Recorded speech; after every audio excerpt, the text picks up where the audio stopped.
नमस्कार दोस्तों, मैं रंजना एक बार फिर हाजिर हूँ आपके साथ अपने YouTube चैनल कर्मस्थली क्लासेस में।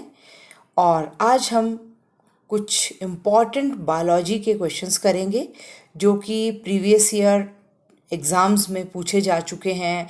आपके जो टीचिंग एग्ज़ाम्स हैं उसके व्यू पॉइंट से बहुत ही इम्पॉर्टेंट हैं। तो बने रहिए मेरे साथ, और अगर आपको मेरे एफर्ट्स पसंद आ रहे हैं तो मेरे चैनल को शेयर करें, लाइक करें, सब्सक्राइब करें। And let's start with question number 1. Vitamin A, D and C are respectively called as. Vitamin A, D और C को क्या बोला जाता है? इनके नेम्स बताने, साइंटिफिक नेम्स क्या हैं इनके? So options are retinol, ascorbic acid, calciferol. 2. Retinol, calciferol, ascorbic acid. 3 is paradoxal, calciferol, ascorbic acid, and 4th is ascorbic acid, paradoxal and calciferol. So answer will be 2. That is, answer will be 2. That is retinol for vitamin A, calciferol for vitamin D and ascorbic acid for vitamin C. So vitamin A जो है that is important for good vision and healthy immune system. Vitamin D जो है that is fat soluble vitamin and important for bones. And vitamin C, this is water soluble vitamin and essential for synthesis of collagen in body. And collagen जो है that is important for formation of connective tissues and wound healing. And vitamin C also help in boosting up of immune system. Okay, so question number 2, which vitamin is needed to prevent xerophthalmia? xerophthalmia को कौन C vitamin D जो है prevent करती है? So options are here vitamin A, vitamin B, vitamin C and vitamin D. So answer will be vitamin A. जो vitamin ए है वो xerophthalmia जो है उसको प्रिवेंट करने के लिए ज़रूरी होती है. एंड अगर विटामिन ए की डेफिशिएंसी बॉडी में हो जाए या xerophthalmia किसी को हो जाए, it can even damage cornea of eyes and cause permanent blindness if it goes untreated. अगर इसको ट्रीट नहीं किया जाएगा परमानेंट ब्लाइंडनेस भी हो सकती है. एंड विटामिन बी से क्या होता है? That is scurvy. Vitamin B से बेरी होता है. बेरी डिजीज़ है वो विटामिन बी से होती है, विटामिन बी की डेफिशिएंसी से होती है. एंड सी से आपको पता है स्कर्वी होती है. एंड विटामिन डी जो है उससे रिकेट्स जो है उसकी डेफिशिएंसी से होता है. ठीक है, तो it's clear now. Next question number 3, why the white blood capsules are popularly called soldiers of body? जो वाइट ब्लड सेल्स हैं उनको बॉडी के सोल्जर्स क्यों बोला जाता है? So options are march at a regular pace, 2 appear uniform, 3 defend the body, 4th disciplined. So answer will be that is 3, that is defend the body. इसलिए इनको soldier बोला जाता है, ये बॉडी को डिफेंड करते हैं. और जो वाइट ब्लड कैप्सूल्स हैं जिनको WBC बोला जाता है, ऑल्सो नोन एज लिम्फोसाइट्स, इनको लिम्फोसाइट्स भी बोलते हैं हम. Lymphocytes and WBC are made up in, कहाँ बनते हैं WBC? बोन मैरो में. And they protect body against infections, body को इन्फेक्शन के अगेंस्ट में भी प्रोटेक्ट करते हैं ये. एंड जो WBC हैं वो हमारी बॉडी को स्ट्रॉन्ग रखने में बहुत इम्पॉर्टेंट रोल प्ले करते हैं। ठीक है, so next question, ribosomes are sites for, ribosome जो है वो किस चीज़ के लिए, वहाँ पर क्या होता है, ऐसा किस चीज़ का सिंथेसिस होता है? So options are here, protein synthesis, photosynthesis, fat synthesis and respiration. तो राइबोसोम जो है that is site for protein synthesis. Ribosomes में जो है प्रोटीन सिंथेसिस होता है। एंड राइबोसोम जो है मैम्ब्रेनस स्ट्रक्चर है that is present in cytoplasm and they are called protein factory of cell. Cell की प्रोटीन फैक्ट्री भी बोला जाता है इनको। एंड सबसे पहले जो है ये it is observed by George Palade. George Palade जो हैं उन्होंने सबसे पहले इसको माइक्रोस्कोप में देखा 1953 में, जॉर्ज प्लेडे ने देखा। एंड 2 टाइप के होते हैं ribosomes. Ribosomes are of 2 kind. 2 kind कौन कौन से होते हैं? 70S and 80S। 70S and 80S, these are of 2 kind. जो 80S है ये यूकैरियोट्स में होता है एंड 70S जो है वो प्रोकैरियोट्स में होता है। ओके, एंड जो राइबोसोम्स हैं these are made up of ribonucleic acid and proteins. 2 चीज़ों से मिलके बनते हैं ये। ठीक है, question number 5, albumin is the most important protein in blood serum. It is produced by, albumin जो है बहुत ही इम्पॉर्टेंट प्रोटीन है जो कि ब्लड सीरम में प्रेजेंट होती है। तो ये कहाँ पर प्रोड्यूस होती है? तो ऑप्शंस आ रही है heart, lungs, liver, endocrine gland. So answer क्या होगा? Answer will be liver. Liver में जो है वो एल्बुमिन प्रोटीन जो है प्रोड्यूस करता है लीवर। एंड एल्बुमिन का क्या फंक्शन है? It prevent extra cellular leakage. कभी कभी लीकेज हो जाती है ब्लड वेसल्स से बाहर स्पेस में चला जाता है लिक्विड जो है, तो उसको, उस लीकेज को ये प्रिवेंट करती हैं। And it is also carrier of many endogenous and exogenous compound. उनको कैरी भी करती है बॉडी से, एक जगह से दूसरी जगह लेके जाती है एल्बुमिन प्रोटीन। एंडोजीनियस कौन से होते हैं? Like long chain fatty acid and steroids. And exogenous कौन से हुए? दैट इज वेरियस मेडिकेशंस जो होती हैं। ओके, एंड एल्बुमिन्यूरिया,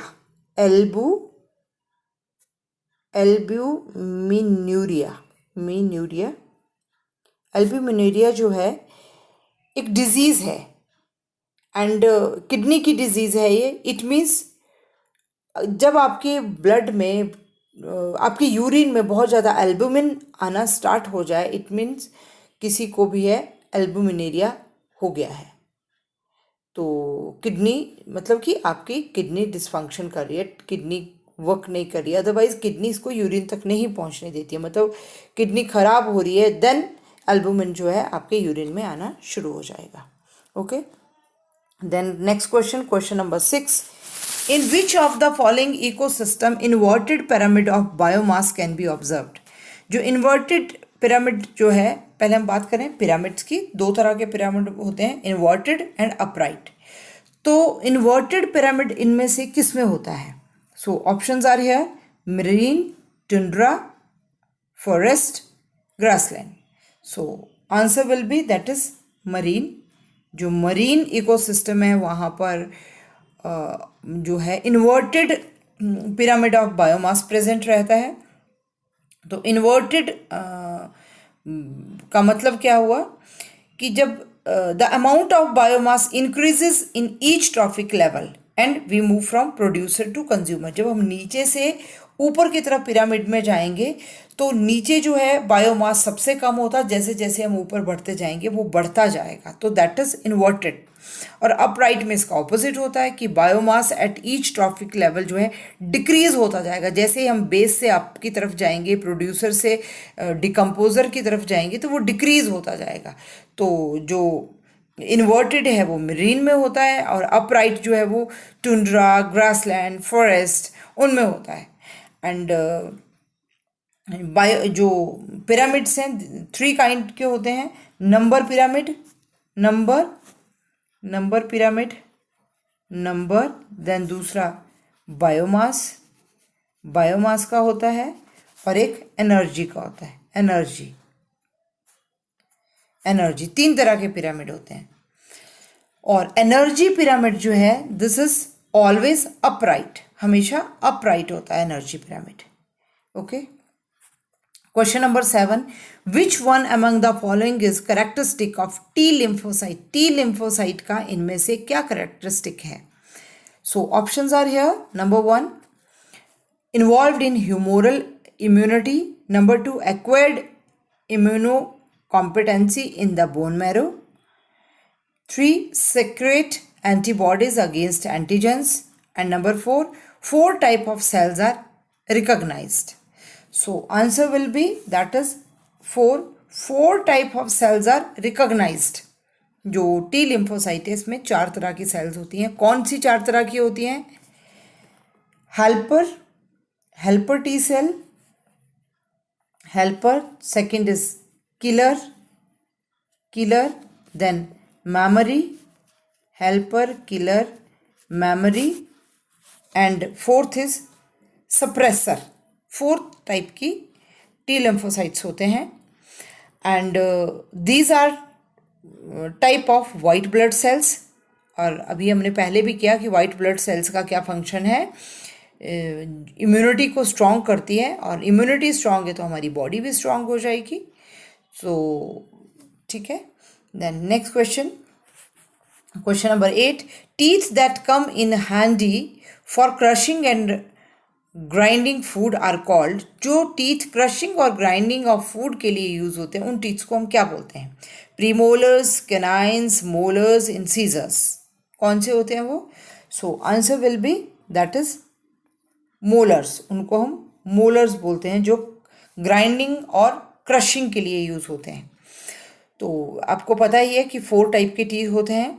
तो इंसीजर्स, हम इंसीजर्स की बात करते हैं। इंसीजर का क्या फंक्शन होता है? They are use for cutting and biting. Incisor cutting and biting के लिए यूज होते हैं। कैनाइन्स जो हैं they are use for cutting and tearing. Canines जो है कट भी करते हैं और टीयर भी करते हैं। And premolar designs for, specially design for crushing food को क्रश करने का ही काम करते हैं। Okay, so next question, question 9, test tube baby means a baby born when. कि टेस्ट ट्यूब बेबी हम किसको बोलते हैं, कि किस तरह का बेबी होता है? So options are here. It develops from a non fertilised egg, it develops in a test tube, it is developed through tissue culture method, the ovum is fertilized externally and thereafter implanted in uterus. So answer क्या होगा? Answer will B 4th one, कि ovum जो है सबसे पहले test tube में उसको fertilise कर दिया जाता है और thereafter implanted in uterus. क्योंकि कभी कभी फीमेल्स में कुछ इस तरह के इशू होते हैं कि ओव्यूम फर्टिलाइज ही नहीं होता है, तो उसको पहले टेस्ट ट्यूब में फर्टिलाइज कर दिया जाता है और उसके बाद उसको यूट्रस में या फेलोपियन ट्यूब्स में इम्प्लांट कर दिया जाता है। तो जो ओव्यूम एक्सटर्नली फर्टिलाइज करते हैं इसको हम इन विट्रो फर्टिलाइजेशन भी बोलते हैं। एंड कौन सा मेथड होता है, कौन सी टेक्निक होती है, इसको हम टिश्यू कल्चर टेक्निक बोलते हैं। और अलग अलग तरह की टेस्ट ट्यूब बेबीज़ होते हैं, अलग अलग तरह से जो है हम फर्टिलाइज करते हैं इनको या इम्प्लांट करते हैं अलग अलग स्टेजेस पे। तो उसके अकॉर्डिंगली भी इनको 3 कैटेगरी में रखा है। GIFT, गैमेट इंट्राफेलोपियन ट्रांसफ़र, कि जहाँ गैमेट को फेलोपियन ट्यूब्स में ट्रांसफ़र किया जाता है। देन GIFT, ZIFT, एक है GIFT, एक है ZIFT। ZIFT व जाइगोट इंट्राफेलोपियन ट्रांसफ़र। जब जाइगोट को ट्रांसफर किया जाता है फेलोपियन ट्यूब्स में, एंड ईटी एम्ब्रियो ट्रांसफर, एक आता है ईटी जब एम्ब्रियो को ट्रांसफर कर दिया जाता है। ओके, सो ये लेटेस्ट टेक्निक है, जिनको भी फीमेल्स को दिक्कत होती है कि बेबी कंसीव नहीं हो रहे हैं, कंसीव हो रहे हैं, एग जो है वो डिस्ट्रॉय हो रहे हैं, तो उसके लिए टेस्ट ट्यूब बेबी मेथड भी फॉलो किया जाता है। Then next, that is our last question, question number 10, grafting in monocot plant is not possible because they have, monocot plants में ग्राफ्टिंग नहीं होती है, तो क्यों नहीं होती है, क्या रीज़न है? So options are here, parallel venation, तो पैरेलल विनेशन से तो कोई लेना देना नहीं है, इसका कोई इफेक्ट नहीं हो रहा है। Then have only one cotyledon, कि एक ही कॉटिलेडन हो रहा है, वो भी कोई इम्पैक्ट नहीं होता है। Third is lack of cambium, yes lack of cambium. Then fourth, have scattered vascular bundle, so main इसका रीजन आएगा that is lack of cambium, इसमें कैम्बियम ही नहीं होता है। तो लैक ऑफ कैम्बियम जो है उसके कारण क्या होता है कि जब हम ग्राफ्टिंग करते हैं किसी चीज़ की, तो ग्राफ्टिंग क्या होता है? सबसे पहले it's a act of placing a portion of one plant, bud और सीजन इनटू और ऑन स्टेम रूट और branch of another stock, another that is stock, in such a way that union will formed, कि हम एक plant के ऊपर दूसरे का एक पार्ट रखते हैं और उनको ज्वाइन करने की ट्राई करते हैं, तो वो जो ज्वाइनिंग का काम है वो कैम्बियम करता है। तो अगर कैम्बियम ही नहीं है तो ज्वाइन कैसे होगा? तो कैम्बियम टिश्यू जो है it has a regeneration capacity, because of which it can form new tissue at the time of grafting. तो जो कैम्बियम है वो ये काम करता है कि जब ग्राफ्टिंग होती है तो वो रीजनरेट करता है और वो एक सीमेंट की तरह एक्ट करता है और दो चीज़ों को जोड़ देता है। लेकिन मोनोकोट्स में तो कैम्बियम होता ही नहीं है, सो इसलिए उनमें ग्राफ्टिंग पॉसिबल ही नहीं है। सो आज हमने 10 क्वेश्चंस किए। 10 क्वेश्चंस के थ्रू आप देख ही रहे हैं कि 10 क्वेश्चंस के थ्रू हमने नियर अबाउट 40 क्वेश्चंस कर लिए हैं। सो सभी ध्यान से करिए, हर एक्सप्लेनेशन को ध्यान से सुनिए, क्योंकि ये आपके चाहे वो CTET हो, KVS के एग्ज़ाम हो, NVS के एग्ज़ाम्स हों, या आपके स्टेट लेवल के कोई कमीशंस हैं, आपके TGT हैं, PGT हैं, तो उनके अकॉर्डिंगली ये बहुत इम्पॉर्टेंट है। सो आज का सेशन हम यहीं ख़त्म करते हैं। Thank you so much, will meet soon, thank you.